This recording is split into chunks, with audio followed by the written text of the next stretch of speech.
The Celtics dominated Game 1 of the NBA Finals, holding the Mavs to a 97 offensive rating and completely neutralizing Dallas's deadly pick-and-roll game with Luka Doncic.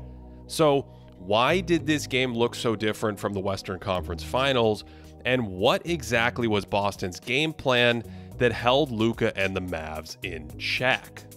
The first thing Boston did was stick Jason Tatum on Dallas's center, which meant if he wanted to attack Boston's center in pick and roll, Derrick Jones Jr. would be setting the screen, and he's not a roll threat. Boston switches anyway here, and Al Horford gets a good contest on Luka's step back.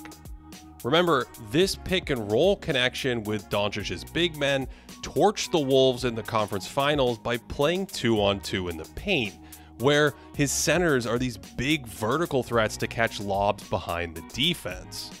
So if Luka wants to attack Boston's center in pick and roll, Jones has to set the screen. And when he rolls free, even when Luka has Tatum on his hip, Jones isn't a lob threat behind Porzingis, and the paint is more crowded with Dallas's center on the block, bringing an extra help defender, and Kristaps is too big for Jones. Here's another one in the third with Maxi Kleber in the game at center instead of a lob threat. So when Jones sets the screen, he has room to roll, and it's a great play by Jaylen Brown to come over and break it up.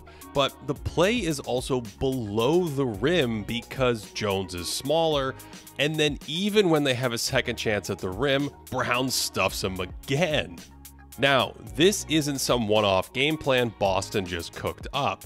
They played Dallas like this in their March matchup, having a forward guard the Mavs center and having their own center guard a forward to take away Luka's lob weapons in the paint. And they do this all the time, so it didn't matter who it was. Porzingis is on PJ Washington here. He's going to drop on the pick and roll, but again, Horford is also in the paint because Dallas's center is parked on the baseline, and they basically ignore Washington on above the break threes. This time Porzingis is on Josh Green. It's the same drop. Green pops to the three-point line, and Derek White doesn't even close out to his shot, playing the corner shooter instead, and Green sees a traffic jam and short circuits. If the big man is setting the screen, then Boston just switches with someone like Jason Tatum. The roller can't run free, and JT is good enough to hold his own in isolation against Luka. And the Celtics would switch these screens with Brown taking away the roll man, and then they didn't really want to help too much on Luka. Jaylen stays with Daniel Gafford here, and Doncic ends up with a layup. And they wanted to make Luka a scorer and keep his playmaking in check.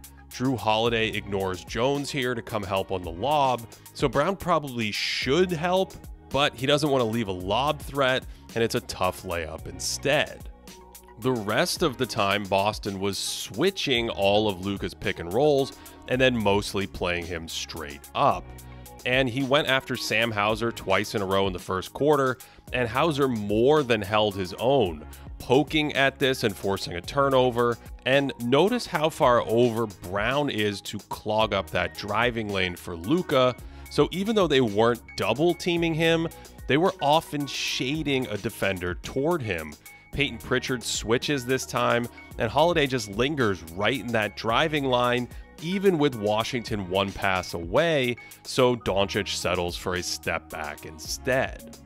This time they let Brown defend him in isolation, and Porzingis is happy to help off of Jones.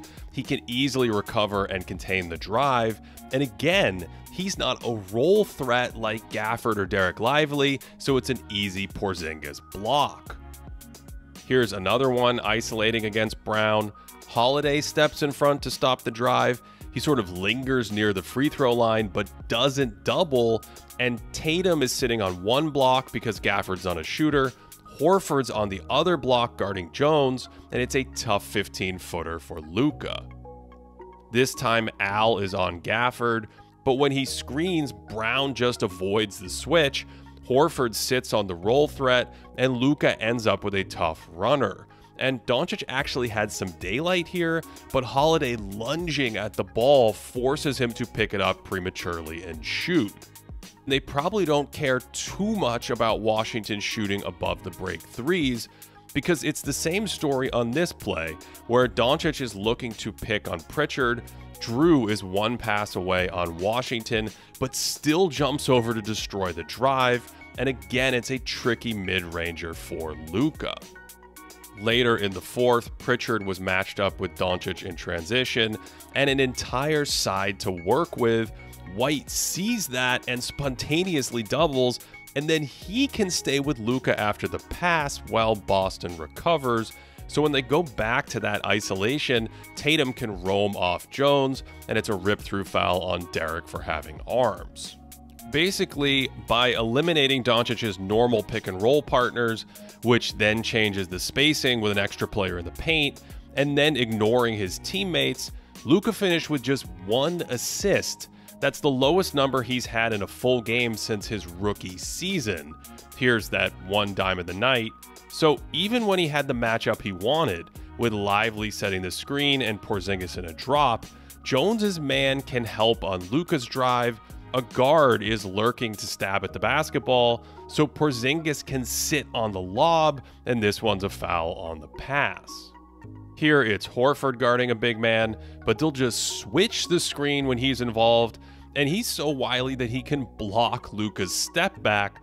So despite his advanced age, Big Al is still nimble enough to switch these screens and hold his own out in space. They'll even switch these on off-ball actions, and he stays with this so well that he almost ends up with a clean steal. And one of the reasons he can play Doncic like this is because he knows he has some help behind him. Porzingis is roaming off Jones, so when Luka gets a step, White is cheating off his man, and it's a great pass, but Porzingis' glutes force the turnover. Unlike Horford, the Celtics try to keep Porzingis out of the pick and roll with Dallas's big. He tells Hauser to pre-switch here so he can roam in the paint, and again that puts extra bodies in the lane. Holiday is ready to help on a drive, and that just makes life easier for Sam in isolation. And here's one late in the game where KP ends up on Lively, but he tells Pritchard to switch into the action instead.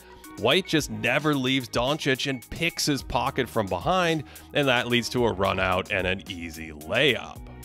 In his first game back in more than a month, Porzingis had a big night protecting the rim. And in the first quarter alone, he blocked 3 shots, including this masterpiece in transition. And on offense, his spacing had a massive effect opening up the lane, because he can bomb like this from way downtown. Here's that exact same play, only this time instead of hitting Kristaps, they throw it to Tatum, and Luka doesn't want to leave Porzingis. Shooters are spaced everywhere, so JT can attack his mismatch without any help. This time it's Drew Holiday in transition, and again, the shot blockers stretched out to Porzingis instead of clogging the lane, and Drew just plays a game of one-on-one bully ball. And I love this away from the ball, where Lively's chasing KP at the three-point line, so when Tatum beats his man, Luka helps, but he's not a shot-blocking threat, and it's an easy layup. Boston's spacing in general might be the best we've ever seen. Lively is out on Porzingis here, and the lane is just wide open when he drives it, and this was apparent on the very first play of the game, where Gafford tries to cheat over off Horford, but when they swing it back around him in the corner, the Mavs are stretched too thin, so the up fake sheds the shot blocker, and it's a red carpet dunk. The Celtics also do crafty stuff like stick a guard on the baseline while spacing a big man to the perimeter, so there's less shot blocking near the hoop, and that created enough space on this play where Brown left Luka in the dust and just punched it on the finish. Jalen and company hunted Luka a ton throughout the game, and he had a hard time staying in front of the ball as the game wore on. While on the other end, Brown held up well in his matchup against Doncic, containing the point of attack against Dallas.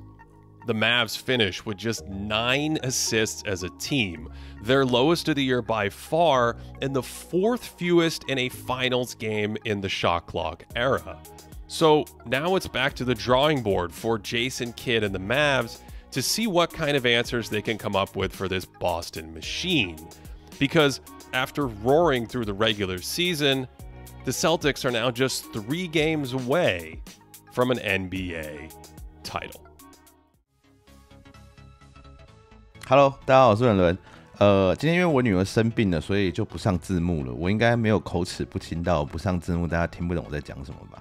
好，如果你没有追随我的 Facebook， 在冠军赛期间，只要 Thinking Basketball 有出片，我都会接着出中文的版本。那我跟 Ben 就是 Thinking Basketball 的老板是有合作协议的，那是他的合作伙伴这样子。那这个系列第一次做，我也不是很清楚要怎么做，那反正大家可以多给我意见，留言看是节奏怎么样啊，或是呈现方面怎么样，那我都会看。如果大家的反应不错，这个也许明年球季就是我跟他就会再继续合作下去。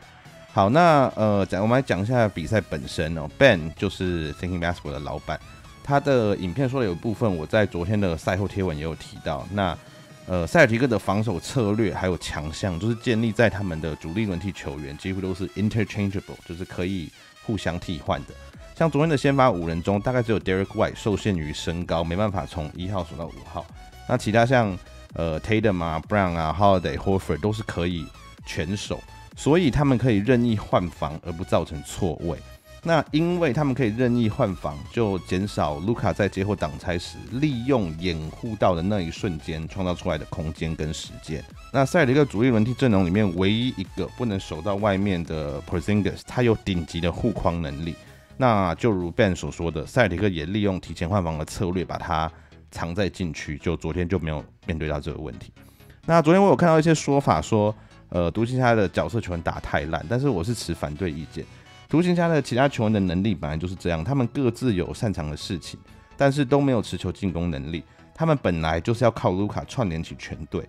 那在他被针对的情况下，其他球员，我不认为这可以说是他们打得烂，因为他们的实力本来就是这样，有明显的缺点跟优点。